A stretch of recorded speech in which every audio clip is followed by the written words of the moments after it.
apa ni? Dirikot ke ni? Tak ada. Yes ke no? Gapo yes no? Pilih lah. Nak yes ke no? Yes no kapan pun nak ni kau lain. Tak ada. Pilih je. Nak yes ke no? Kalau macam-macam jago lah. Tak ada. Yes. Confirm nak yes? Untuk si aku yes. No. Apa? Cepat sangat berubah fikiran. Untuk si aku yes tu nak lain. No.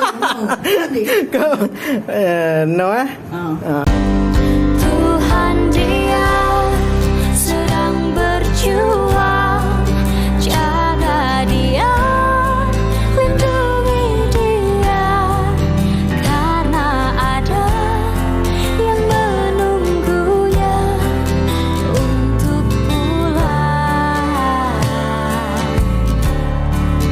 Kita memang sedang berduka, bukan berarti kita Itu dia rangkuman TikTok pada hari ini yang memberi gambaran topik kita pada hari ini, kongsi rezeki. TikTok yang pertama tu Farid, patutnya jawab yes. Jawapan pertama tu ikut kata hati dapat RM50. Tergelak juga kita semua di dalam studio ini dan kita harap perkongsian kami tadi dapat menceriakan hari anda. Baik, Hawa, hari ini kita nak bercerita tentang hikayat perkahwinan, kongsi rezeki. Okey, saya faham Hawa belum berumah tangga, tapi katalah suatu hari nanti Hawa berumah tangga, adakah ini satu seluruh daripada saya adakah pendapatan suami, pendapatan Hawa, pendapatan Hawa adalah pendapatan Hawa sendiri? Wow, soalan Syepumaz Fahri Ahmad pada hari Jumaat ni. Okey, bagi saya kalau topik tentang kewangan ni kan, isu kewangan memang satu topik yang sensitif kan, tapi sebagai suami isteri, biasa orang cakap suami isteri ni teamwork kan, best friend. Memang perlu ada ketelusan dan perlu dibincangkan bersama kot. Betul. Supaya lebih mudahlah perjalanan perkahwinan yang hingga ke akhir hayat. Keharmonian bukan saja suami isteri, rumah tangga, tetapi juga anak-anak. Maka dengan itu, hari ini kita bersama dengan tetamu-tetamu hebat kita yang ada kisahnya masing-masing yang mampu untuk dikongsikan bersama dengan kita. Terlebih dahulu kita perkenalkan Tuan Haji Hushim Saleh, perunding motivasi yang tak asing lagi bersama dengan kita, berbaju kuning emas pada hari ini. Dan pasangan romantis ini yang kita ingin dengar cerita daripada mereka, iaitu Puan Monadin dan juga Encik Zulkifli Muhammad Ali. Terima kasih ke semua tetamu kita pada hari ini. Assalamualaikum. Waalaikumsalam. Okey, pastinya apa yang kita nak bincangkan pada hari ini pastinya untuk membantu mereka-mereka yang baru saja mendirikan rumah tangga untuk tahu bagaimana cara terbaik untuk urus kewangan mereka dan kongsi rezeki bersama. Eloklah kalau kita mulakan dengan Tuan Haji Hushim dulu, yang berbaju kuning, cukup ceria pada hari ini. Baik Tuan Haji. Sebenarnya untuk kita nak kongsi antara suami isteri ni perlu ada ketelusan tu. Tetapi bagaimana untuk ada kepercayaan untuk berkongsi mengenai kedudukan kewangan mereka, Tuan Haji? Okey, terima kasih kepada Hawa, Rahin dan juga Puan Cik Zulkifli, Puan Mona. Puan Mona. Itu dia. Jadi sebenarnya bila kita kata soal kewangan ni sangat sensitif, Pak Rahim ni. Jadi saya bercakap ni berdasarkan kes-kes saya lah di klinik saya lah biasanya. Biasa soal duit ni yang penting makna tadi tu kalau kita boleh suami isteri, kita kalau boleh tidak ada rahsia lah. Tidak ada rahsia, maksudnya saya kat sini kalau boleh kita suami isteri ni kita tahu berapa gaji suami kita. Dan isteri pun kena beritahu juga dengan suami berapa gaji dia. Sebab ada juga kes saya kadang-kadang isteri sampai dah kahwin 30 tahun pun tak tahu berapa gaji suami. Dia rahsia kalau tanya ada lah tu, yang tahu aku bagi kau cukup bulan. Jadi kat sini isteri yang jumpa saya tu dah 30 tahun lebih tu, dia rasa tak puas hati lah nampak tu. Jadi kalau boleh kita suami isteri ni kalau boleh tidak ada rahsia, tahu, terutama dari segi kewangan. Kalau boleh cukup bulan dapat gaji, duduk sekali bincang suami isteri. Ni gaji abang dah tolak rumah, tolak kereta, tolak ini, bagi mak bapak dia, beli itu, beli banyak ni. Isteri pun sama juga. Macam tu. Dan yang bagus lagi tu, kalau kita naklah sentiasa kata orang tu, kita sebagai suami, suami, dalam Islam, ayat 34 surah An-Nisa, suami sebagai pemimpin. Kena bagi nafkah. Ini pun satu masalah juga saya buat kaunseling ni. Ramai isteri-isteri datang jumpa saya, Haji, suami saya dah kahwin 11 tahun tapi tak pernah bagi nafkah. Dari situ, kalau boleh kita bagi, ini yang, ni duit untuk sayang. Kecuali kalau isteri cakap apa, bang, isteri pun tahu kadang-kadang suami duduk ambil air, dia buka dompet tau. Tengok dalam dompet ada RM3 kan. Ada RM3 di dompet.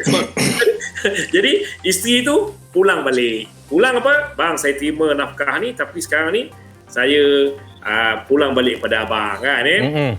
Juga tu kadang-kadang kita tengok dompet suami ataupun isteri. Itu paling bagus. Kalau nampak dalam dompet isteri kita tu ada katakan RM15, tambah jadi RM100. Nampak tu? Jangan pula RM15, kita ambil pula RM10. Kalau dompet suami ada banyak, isteri ambil, tak apa ke, J? Dia kalau misalnya biasanya seorang isteri, kalau dah ada kata orang tu persefahaman, isteri tak akan ambil daripada dompet suami walaupun tengok banyak. Dia masalah yang timbul ni apabila suami ni dia tak jujur, tak amanah. Itu yang ada jumpa saya juga, faham? Haji, berdosa tak saya ambil duit suami saya tak bagi? Saya kata kenapa? Dia susah benar nak bagi duit. Jadi bila dia masuk bilik air, saya ambil lah. Allah Akbar. Okey, Ji. Jadi kalau boleh kita teluslah. Betul.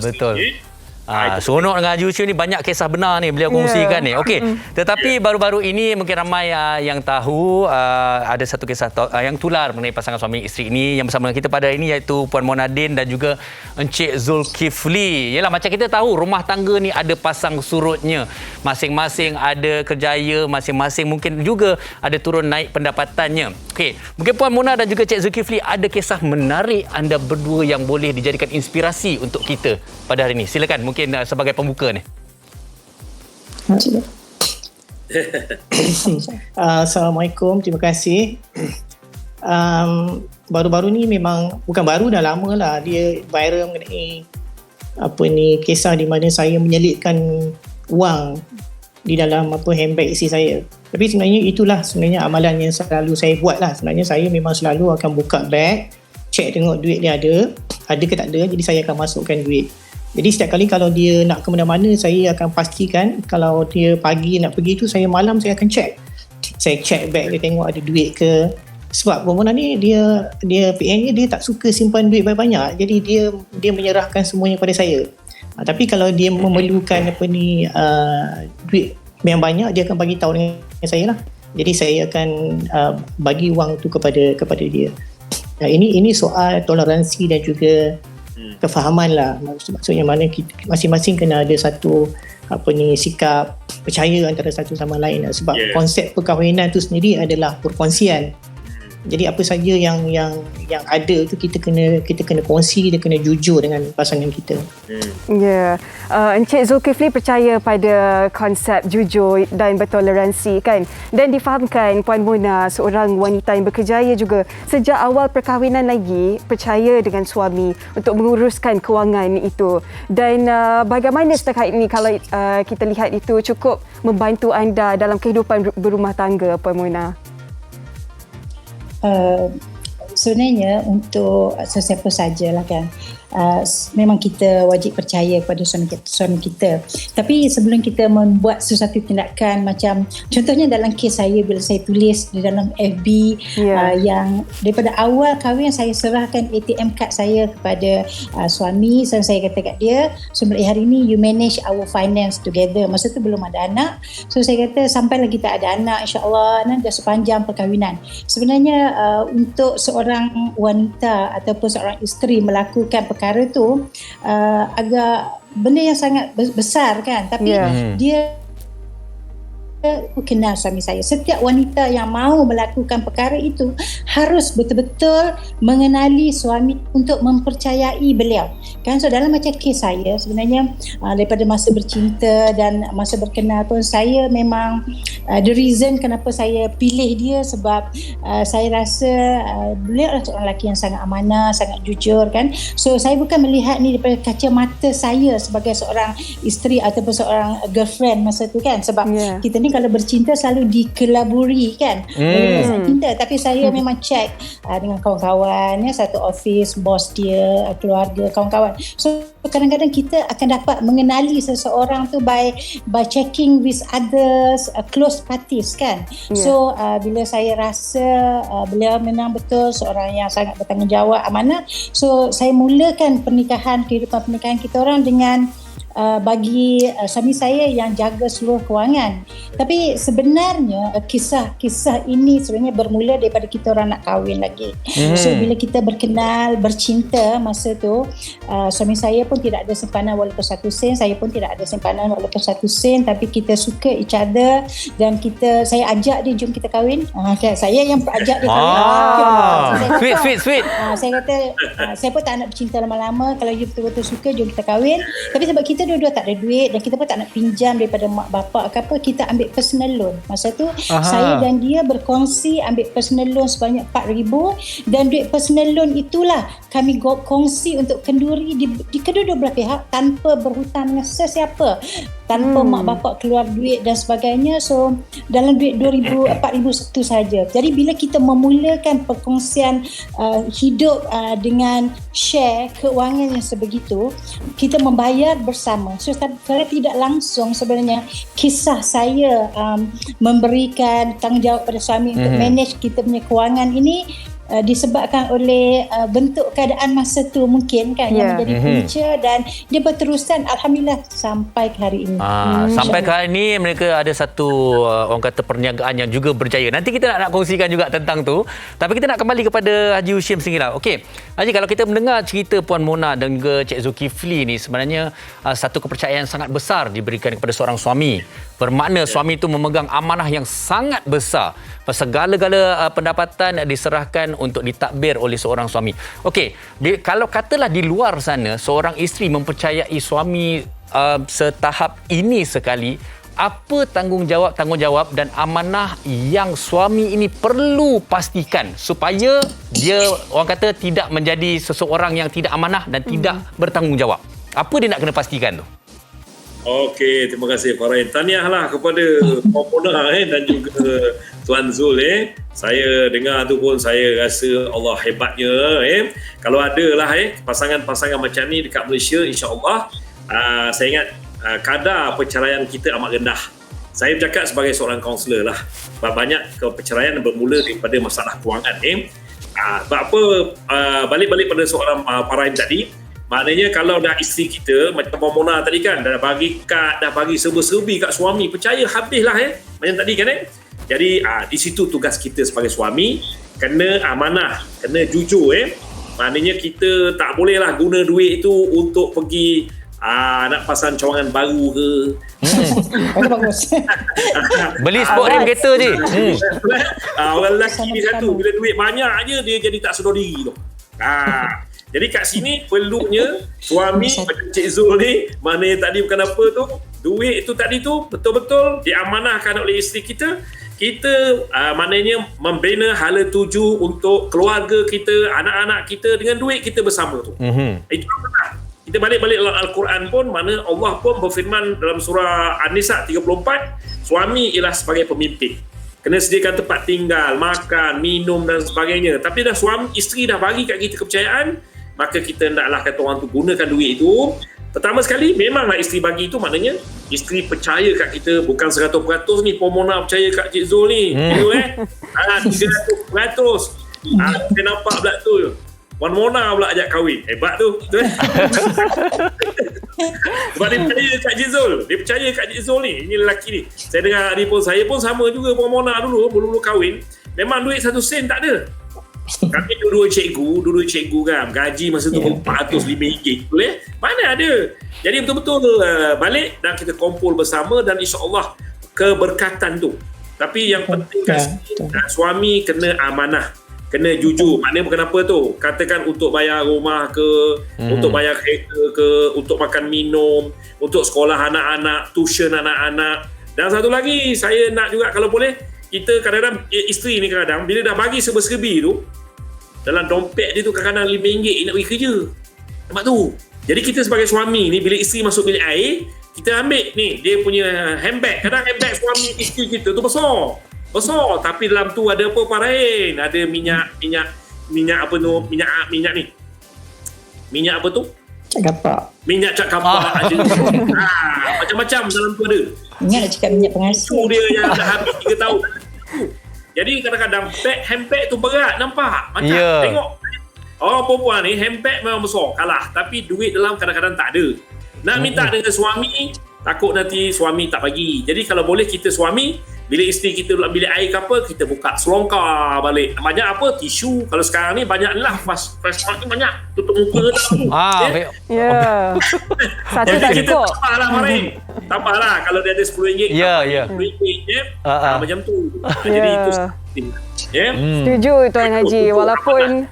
Walaupun beg tangan tu berat Fahrin, ada lipstick, ada tisu, ada Macam-macam lah orang sanitizer perempuan lagi ni. sekarang ni. Okey, baik.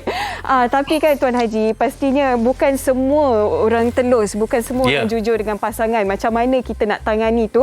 Simpan dulu jawapan. Kita nak dengarkan dulu pendapat rakan-rakan kita di luar sana mengenai topik kita pada hari ini, kongsi rezeki. Jom. Kita dengarkan.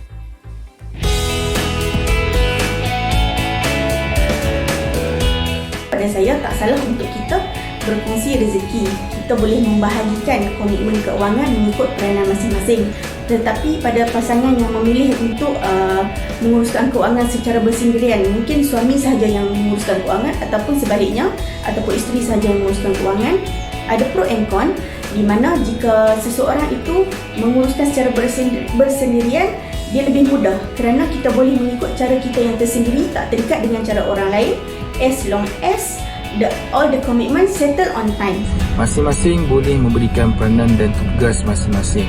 But at the end, saya prefer pihak suamilah yang bertanggungjawab dalam memberikan sebarang keputusan yang melibatkan hal kewangan keluarga. Kebaikannya sudah tentu ianya dapat meringankan beban kepada pihak yang menguruskan, di mana pasangan tersebut bolehlah memberi lebih fokus kepada perkara selain pada hal kewangan keluarga. Seperti contoh, hal-hal yang melibatkan pengurusan masa, kebajikan keluarga dan sebagainya. Dia sebenarnya kan Hawa, dia rumah tangga ni dia macam satu pasukan. Macam Hawa kata dia teamwork sebenarnya. Betul. Kan bila kita dah tahu kesusahan ataupun kelebihan masing-masing, bolehlah bantu-bantu kan. Baik Puan Mona, rata-rata yang berpendapat, ada yang berpendapat bahawa gaji isteri, pendapatan isteri adalah hak isteri. Tetapi kalau kita lihat dari perspektif yang lain pula, apabila kita berkongsi rezeki bersama pasangan, lebih luas rezeki kita, lebih mudah pelancaran hidup kita. Pendapat Puan Mona pula bagaimana? Kalau kita lihat Puan Mona berkongsi bersama suami, begitu telus bersama suami mengenai pendapatan dan juga dari segi kewangan. Okey, ada hikmahnya tu. Mungkin boleh dikongsikan. Sebenarnya benda ni bergantung kepada keadaan hidup masing-masing kan, sebab Allah ni dia melakar kita punya kanvas kehidupan kita berbeza. Kalau ditakdirkan kita seorang wanita mengahwini seorang lelaki, suami yang kaya raya kan, yang cukup untuk menafkahi kita kan, jadi kemungkinan tak payahlah kita berkongsi kalau tidak perlu kan. Tapi dalam kes saya dan mungkin juga kes ramai pasangan yang lain, kita memulakan kehidupan berumah tangga daripada zero, orang kata kan. So kedua-dua kita mungkin masih berada dalam keadaan yang sangat sukar di awalnya.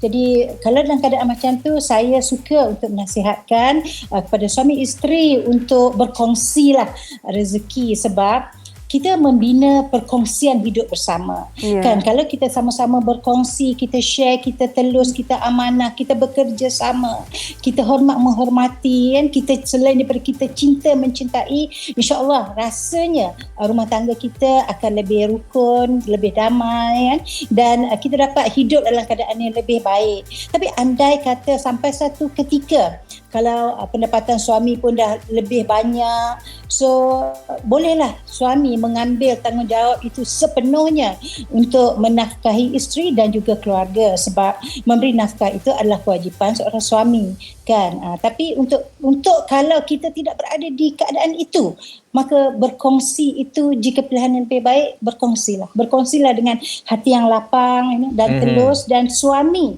mesti sangat amanah dan mesti sentiasa menghargai pengorbanan isteri yang ini. So dalam apa tindakan sekalipun, suami kena ingat duit yang digunakan ini adalah duit bersama kan. Jadi gunakanlah dengan penuh manfaat untuk kebaikan keluarga, terutamanya anak-anak. Jangan sesekali seorang suami bersikap tidak amanah dan mengambil hak ini untuk diri dia sendiri. Kan? So itu sangat penting lah. Kalau suami pun baik dan jujur, saya rasa seorang isteri itu sangat bahagia untuk berkongsi segala-galanya. Betul. Sebab Saya dapat lihat jelas satu perkongsian. Puan Mona dengan Cik Zul. Bila Puan Mona cakap tadi, Cik Zul penuh wajahnya menghargai pengorbanan, penuh kasih sayang tu.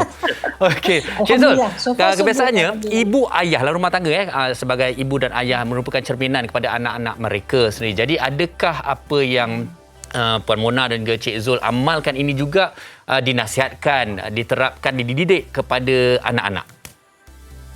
Cik Zul, silakan. Sebaiknya memang itulah yang saya nak anak-anak saya ikut. Saya selalu memberi pesan, ingatkan kepada diorang bahawa perkahwinan ni sebenarnya ada satu perkongsian. Okey. Jadi saya harap apa yang dia lihat, apa yang saya lakukan itu dia ambil itu sebagai satu teladan. Jadi saya tidaklah secara direct memberitahu you kena ni, tapi saya percayalah sampai hari ini daripada perkahwinan anak saya melihat mereka juga bahagia. Jadi bertolak ansur.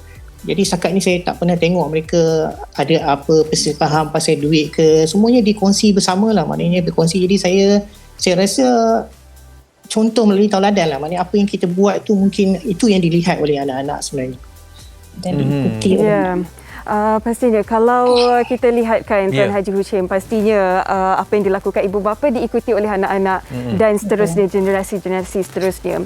Baik Tuan Haji Hushim, apabila kita bercakap mengenai kewangan, satu topik yang begitu sensitif, ada dalam kalangan mereka yang takut untuk berkongsi, terlalu berselindung, rasa marah apabila ditanya tentang kedudukan kewangan mereka. Bagaimana untuk ketepikan emosi, bagaimana untuk pasangan-pasangan ni ketepikan emosi dan berbincang secara damai dan seterusnya, lihat dari perspektif yang lebih baik, lebih ada hikmah dalam pengurusan kewangan bersama. Kerana betul kabarnya kerana masalah kewangan ni juga menjadi antara punca utama perceraian di negara kita ni, Ji.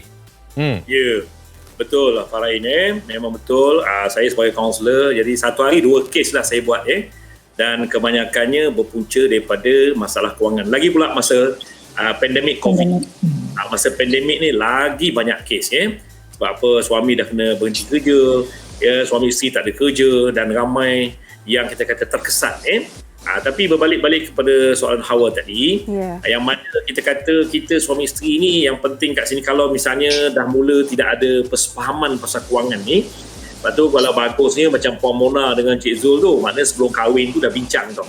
Masa kita bercinta, jangan bercinta tu untuk misalnya kata kita nak minum air fresh orange je nampak tu dan juga nak itu borak-borak cerita-cerita yang tu, tapi dah mula juga pasangan masa sebelum kahwin pun dah bincang soal ni. Contoh misalnya yang you kalau misalnya nanti bila kita kahwin ke apa, duit I bagi kat you you pegang apa yang I boleh ke, you boleh percaya ke. Jadi yang suami pula cakap okey, I sebagai suami insya-Allah I akan jaga ni semua. Jadi perbincangan kat situ tau. Tapi semuanya masa bercinta bukannya semua indah. Bila dah kahwin ni, the true colour sebenar akan timbul bila kita duduk serumah. Bila duduk serumah baru kita kenal pasangan kita, siapa suami kita, siapa isteri. Sebelum masa bercinta janji nak kongsi sama-sama, tapi bila dah kahwin pula si suami ataupun isteri pula cakap duit you, duit I, duit I, duit I. Jadi kalau yang macam ini, yang pertama sekali dan juga Fahrin, yang pertama kita maknanya suami isteri itu duduk berbincang dululah. Bincang sebab apa, duit ni dia boleh jadi satu kita kata gangguan emosi dan juga mental for everyday tu, hari-hari dia boleh jadi pasal duit ni. Jadi kita punya hidup rumah tangga pun tak aman. Masuk bilik nampak muka suami je, bang mana duit I? Dia main-main duit, pergi dapur pergi mana semualah. Dan hari ni pula dah ada kita kata WhatsApp group, dah ada macam-macam. Jadi benda-benda ni semua kena selesaikan cepat kalau boleh. Pasal ni duduk suami isteri, mula-mula duduk suami isteri, Tapi kalau tak boleh juga, itu yang ramai datang jumpa saya tu, buat kaunseling rumah tangga, kaunseling perkahwinan, datang balik tu kena ada the third party. Baik. Ada orang ketiga.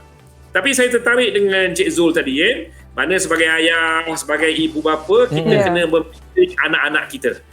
Dan kita kena jadi model, kena jadi contoh kepada anak-anak cakap. Kita kena cakap dengan anak-anak kita. Betul. Panggil anak menantu dulu tu, panggil ni anak ayah panggil, ni dah kahwin nanti, duit share sama-sama tu. Ayah dengan mama tu, ini ceritalah, berita sekirah sikit lah. Betul. Yang penting je mereka kena sentiasa telus lah dan juga turunkan orang kata apa yang baik itu kepada anak-anak. Okey. Baik, di penghujung perbincangan kita ini, Puan Mona dan Cik Zul, mungkin secara umumnya kepada pasangan yang berumah tangga di luar sana, yang ada pasang surutnya, lebih dan kurangnya, apakah secara ringkasnya boleh dikongsikan bersama mereka tentang perkongsian rezeki ini? Pada saya, bila kita dah decide untuk berkahwin, untuk berkongsi kehidupan tu, di situ kita kena jujur dengan pasangan kita. Jadi bila kita bersikap jujur, kejujuran itulah, bermulanya kejujuran itulah yang selamanya yang sebenarnya akan menyelamatkan rumah tangga, yang boleh membantu untuk kita menguruskan rumah tangga dengan betul. Jadi jadi tidak ada pertelangkahan. Jadi itu penting, itu kejujuran tu penting. Jadi sebenarnya nak sebut pasal kejujuran ni kadang-kadang susah, tapi kadang-kadang itu yang harus kita cari dalam kehidupan sebagai suami isteri. Okey, dan yang paling penting sekali sebagai suami, amanah, dan isteri juga saling mempercayai. Baik.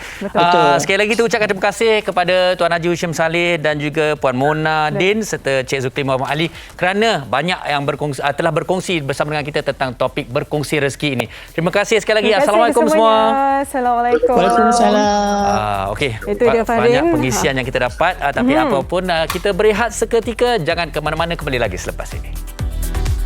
Wanita hari ini.